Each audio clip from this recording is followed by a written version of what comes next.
Hi, I'm Eka. I'm from Indonesia. Today I'm gonna be talking about Go-Jek. I'm gonna tell you a story about the Indonesia's first unicorn. Go-Jek is an application-based motorcycle taxi hailing service provider founded in 2010 by an Indonesian-born Harvard graduate, Nadiem Makarim. The name is derived from ojek, which is what Indonesians called as motorcycle taxi. He got an inspiration from Jakarta's jam-packed road. As one of the most congested city in the world, it's very difficult for people to mobile between places, and so we choose to use motorcycle. But then motorcycle taxi in Jakarta is pretty difficult to find. So he came up with an idea of a call center where people can call and ask to be picked up by an ojek driver. In January 2015, Nadim launched a Go-Jek application that can be downloaded in iOS and Android. It started only with Ojek hailing service, but then they're adding other logistics and payment services. Right now, they have 11 logistics services, including GoSend and GoFood, and one payment service, which is the GoPay. Looking at Gojek business model, we can see that it follows blue ocean strategy.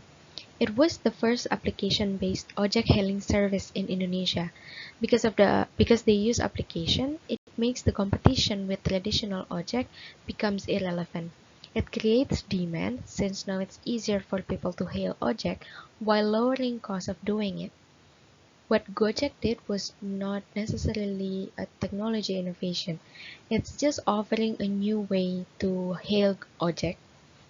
It gives value because it's making it easier for people to hail a motorcycle taxi. There's an indirect network effect that we can find in Gojek services. Because Gojek is a platform, the more number of customers who use Gojek increases the value to the drivers. So there are more of them who will want to be in the platform, which in turn increase the value to the users. Gojek has also successfully given a compelling value for both drivers and customers, which makes them the current leader of the market, even though Gojek wasn't the first one to enter it. To the drivers, Gojek makes it easier for them to find customers. The app reduces the uncertainty of not getting any customers of, for a given day, which is one of the biggest problems in traditional Ojek. To the customers, it offers a wide range of services in one application, so customers can do basically everything without having to log in and log out from the app. Two of the biggest competitors for Gojek right now are Grab and Uber. Three of them offer a similar range of services to the Indonesian market. Grab was the first one to enter it with the car taxi hailing service. It started with only car taxi, but after Gojek entered the market, it also added motorcycle taxi to their services. As their effort to tackle its biggest competition, Gojek, Grab kept adding services according to what Gojek offered. For example, GrabFood was introduced after Gojek introduced GoFood to the market. And then the other competition for Gojek is the famous San Francisco-based company Uber. Uber was the second to enter the market actually, with the exact same service as Grab. Right now, as the fierce competition between the three of them is going on, Uber is also keep adding services they offer to the market, all very similar to the other competitors, although the number of services they offered are the least among the three. Many people say that Gojek can be well ahead of them because of Nadiem Makarim's knowledge of the local market. It is proven just by looking at the first service offered by Go-Jek, which is the ojek hailing service. He understands that in Indonesia, especially Jakarta, there are heavy traffic every day. So if you use car, no matter whose car it is, you're still gonna be stuck in traffic. Talking about the growth strategy, since the very beginning, Gojek's focus was only for the Indonesian market. That's why the first service that they launched was the ojek hailing service. Since Jakarta is so congested, the fastest and cheapest way to mobile between places is by riding a motorcycle.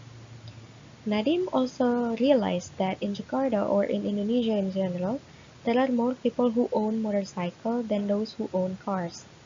This allows Go-Jek to expand their drivers network really easily. The other important point of Go-Jek's growth strategy is that they keep adding relevant services that they offer to their target market. They saw that logistics become a huge burden for people in Jakarta because of the traffic, so they added services such as GoFood so that customers can just order food and have it delivered to their door, GoMart where people can buy groceries, and they even added GoGlam right now where people can have masseuse and beautician coming to their place. All services are meant to overcome the mobility problem. With this strategy, Uber and Grab are well behind Gojek because most of the time they are late in introducing new services to the market. One thing that Gojek rarely does is advertising and promotion. In the beginning, Gojek did offer promotion and advertise, such as giving the discount on the price to get people on their platform, but Gojek relies heavily on the word of mouth of their customers. It could be a dangerous move since their rival, especially Grab, does a lot of advertising and promotion to their newest services. Um, Grab is offering a lot of discounts and promotion and using celebrity ambassador in doing that. It could be dangerous because people in Jakarta are still price sensitive. So for some services that are also offered by Grab, people can easily move from one app to another, whichever offers them the cheapest price. That's why I believe it's important for Gojek to still advertise to keep themselves on top of their customers' mind. That's the end of it. Thank you so much for your attention.